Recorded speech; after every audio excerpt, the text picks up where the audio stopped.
Assalamu alaikum dear students, here is Kumail Haider and welcome to the octahedron chemistry classes. Previous lecture में बेटा हमने concept of allotropy discuss किया था, ठीक है, और साथ में हमने एलोट्रोप्स क्या होता है ये भी डिस्कस किया and what are the characteristics of allotropes हमने ये भी डिस्कस किया था बेटा। और इसके बाद हमने डिटेल में डिस्कस किया था कार्बन की एलोट्रोपिक फॉर्म में ग्रेफाइट को।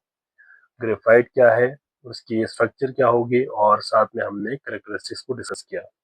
आज हम second allotropic form of carbon discuss करेंगे which is known as diamond, ठीक है।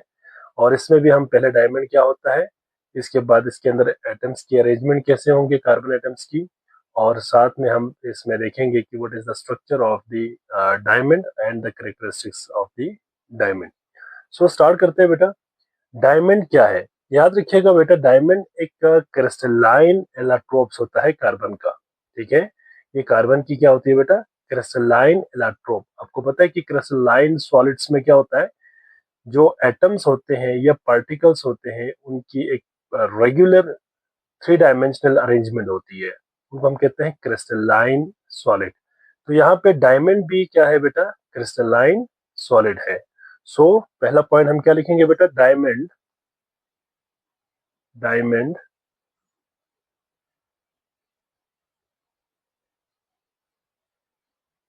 is a crystalline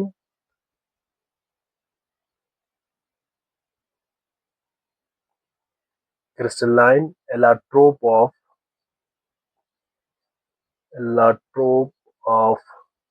carbon. पहला पॉइंट, ठीक है। और याद रखिएगा बेटा, इसमें जो कार्बन एटम होता है वो कुछ इस तरह से कोवेलेंटली बॉन्डेड होता है कि हर कार्बन एटम चार चार कार्बन एटम के साथ अटैच्ड होंगे। फॉर एग्जांपल, ये एक कार्बन एटम है, ठीक है। तो ये कार्बन एटम चार कार्बन एटम के साथ इस तरह से अरेंज होंगे कि इनका जो ओवरऑल स्ट्रक्चर बनेगा वो टेट्राहेड्रल बनेगा। क्या बनेगा, टेट्राहेड्रल स्ट्रक्चर बनेगा। अगर आप इसको बनाए तो आप कैसे बनाएंगे इसको बेटा। देखिए जरा, इस कार्बन को देखें तो हर कार्बन एटम दूसरे कार्बन एटम के साथ कोवेलेंटली बॉन्डेड होते हैं, और each carbon atom is bonded with four carbon atoms, and they will adopt a crystalline shape which is क्या होंगे बेटा, टेट्राहेड्रल होंगे। ये देखिए टेट्राहेड्रल इस तरह से, tetra means four, hedrons means corners. तो ये फोर कॉर्नर्स इस तरह से बना लेते हैं। इसको हम इनटू द बोर्ड के लिए शो करेंगे इस तरह से, ठीक है। तो इस तरह की क्या कर लेते हैं बेटा, शेप अडॉप्ट कर लेते हैं। तो हम इसी पॉइंट को भी यहाँ पे मेंशन करते हैं बेटा, क्या है, each carbon atom, each carbon atom is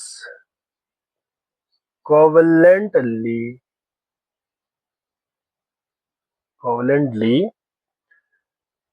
bonded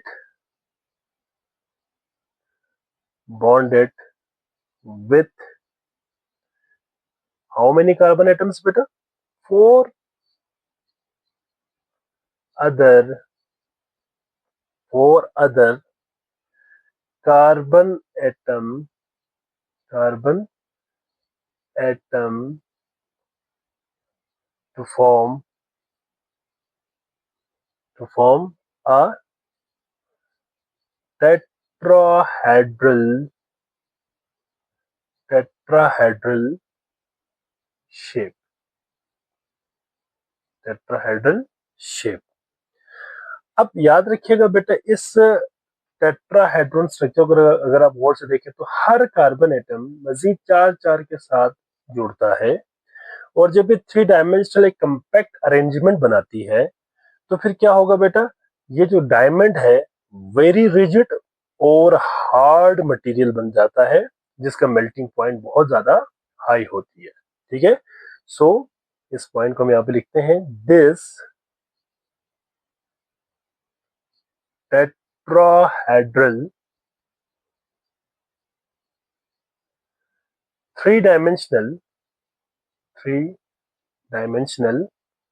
आप इसको 3D भी कहते हैं, 3 डायमेंशनल कंपैक्ट अरेंजमेंट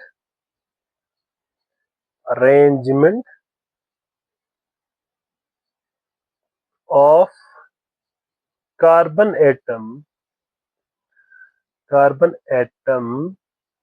या कार्बन एटम्स करें, make it rigid and the hardest known substance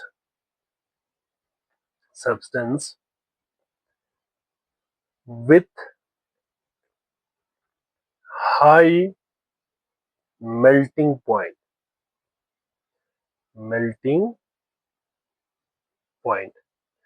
वैसे आप याद रखिएगा बेटा, इसको मैं नोट के शक्ल में यहाँ पे लिखता हूँ कि डायमंड जो है ना बेटा, इसका जो मेल्टिंग पॉइंट है डायमंड का, वो 3500 डिग्री सेल्सियस होती है। क्या होती है? डायमंड की melting point of the diamond is 3500 degree Celsius. और याद रखिएगा बेटा, डायमंड का कोई लिक्विड फेस नहीं होता। अगर आप इसको हीट करेंगे तो ये up to 3500 degree Celsius stable रहती है। जो ही 3500 डिग्री सेल्सियस टेम्परेचर अचीव होगा, डायमंड डायरेक्ट ऐश में कन्वर्ट हो जाता है, राख बन जाती है। तो ये क्यों हाई मेल्टिंग पॉइंट है बेटा? हाई मेल्टिंग पॉइंट इसकी कंपैक्ट 3 डायमेंशनल टेट्राहेड्रल स्ट्रक्चर की वजह से होता है। अभी मैं इसका बना लूंगा, जब 3 डायमेंशनल स्ट्रक्चर बनाऊंगा यहाँ पे, तो आपको थोड़ा सा आइडिया हो जाएगा। लेकिन यहाँ पे आपने ये बात याद रखनी है कि आपको यहाँ से 2 किस्म के क्वेश्चन बन सकता है। एक क्वेश्चन आपसे ये पूछ सकते हैं बेटा कि why diamond has high melting point, तो इसका भी आंसर आप यही लिख लीजिएगा, ये वाला जो पॉइंट, तीसरा पॉइंट आप इसी को लिख लीजिएगा। या फिर आपसे कहे कि भाई क्यों डायमंड बहुत ज्यादा सख्त होता है, हार्डेस्ट मटेरियल है या हार्डेस्ट सब्सटेंस है, इसका भी आंसर यही होगा। मैं लास्ट में इसका क्वेश्चन भी लिख लूंगा, लेकिन यहाँ तक अभी आपने इसको अच्छे से अंडरस्टैंड करना है। इसके बाद हम डिस्कस करते हैं स्ट्रक्चर ऑफ डायमंड। डायमंड का अगर हम स्ट्रक्चर बनाए, 3 डायमेंशनल स्ट्रक्चर बनाए बेटा, तो इसमें हमने भी डिस्कस किया कि हर कार्बन एटम जो है वो 4 4 कार्बन के साथ इस तरह से जुड़ता है कि ये टेट्राहेड्रॉन स्ट्रक्चर बनाता है। लेकिन यही जब टेट्राहेड्रॉन बहुत सारे मिलेंगे ना बेटा, तो आपके पास डायमंड का स्ट्रक्चर कुछ इस तरह से बन जाएगा। आप इसको ऐसे बना लीजिएगा। फॉर एग्जाम्पल ये कार्बन एटम है,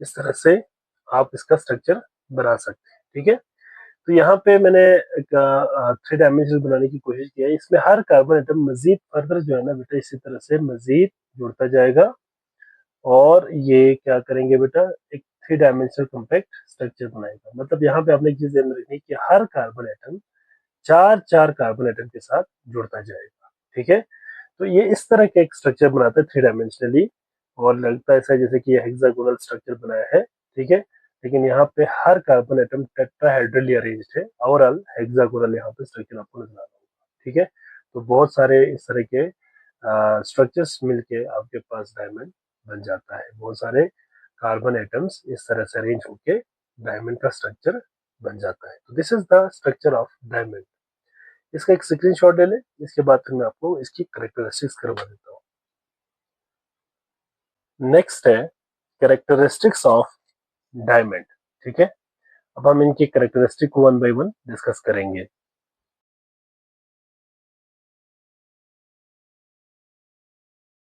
पहला हेडिंग होगा बेटे इसका रिजिड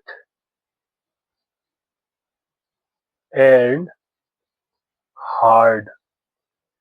ठीक है, ये इसके कोर हेडिंग भी बन सकते हैं बेटा। और high melting point, high melting point, आप इन दोनों को एज ए हेडिंग यूज कर सकते हैं, रिजिड एंड हार्ड और हाई मेल्टिंग पॉइंट। ठीक है, तो ये बेसिकली दोनों का रीजन सेम है, इसमें रीजन डिफरेंट नहीं है। मैंने अभी थोड़ी देर पहले भी आपको बता दिया, यहाँ पे दोनों के रीजन सेम है, इसलिए मैं इसको एक ही पॉइंट में लिखवा दूंगा। ठीक है, सो डायमंड के अंदर आपको पता है कि कार्बन की एक थ्री डायमेंशनल कम्पैक्ट अरेंजमेंट होता है, स्ट्रक्चर होता है, जिसकी वजह से ये हार्ड बन जाता है, बहुत ज्यादा हार्ड मटेरियल बन जाता है। इसी वजह से इसका मेल्टिंग पॉइंट भी बहुत ज्यादा हाई होता है। ठीक है, सो हम इसमें लिख सकते हैं कि इन डायमंड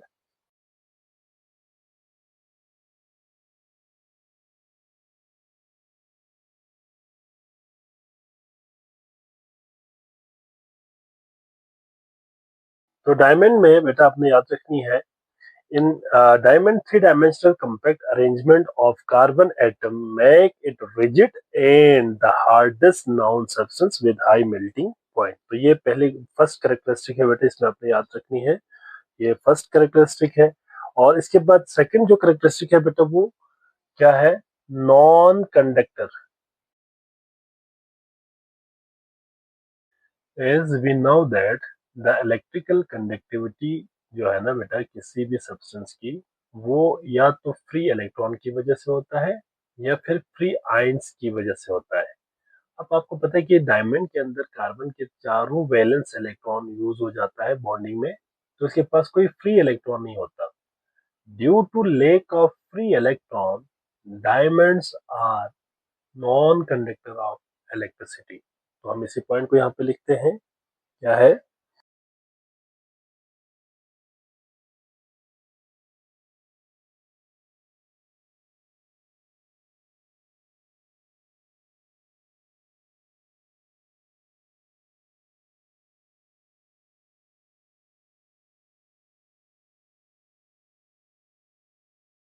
डायमंड में कोई फ्री इलेक्ट्रॉन्स कार्बन एटम के पास नहीं होता बेटा, इसलिए डायमंड इलेक्ट्रिकल कंडक्शन नहीं करती। अब आप इसमें जरा देखिए पॉइंट क्या लिखा हुआ है, in diamond all the four valence electrons of each carbon atoms are used in the bond formation with four other carbon atoms। ठीक है, and there is no free electron in diamond, therefore diamond is non-conductor of electricity। ठीक है, तो ये दो characteristic है बेटा, ये आपने याद रखनी है। ठीक है, इसमें मैंने हेडिंग भी बना दिया है और आपने इसको अच्छे से याद रखनी है।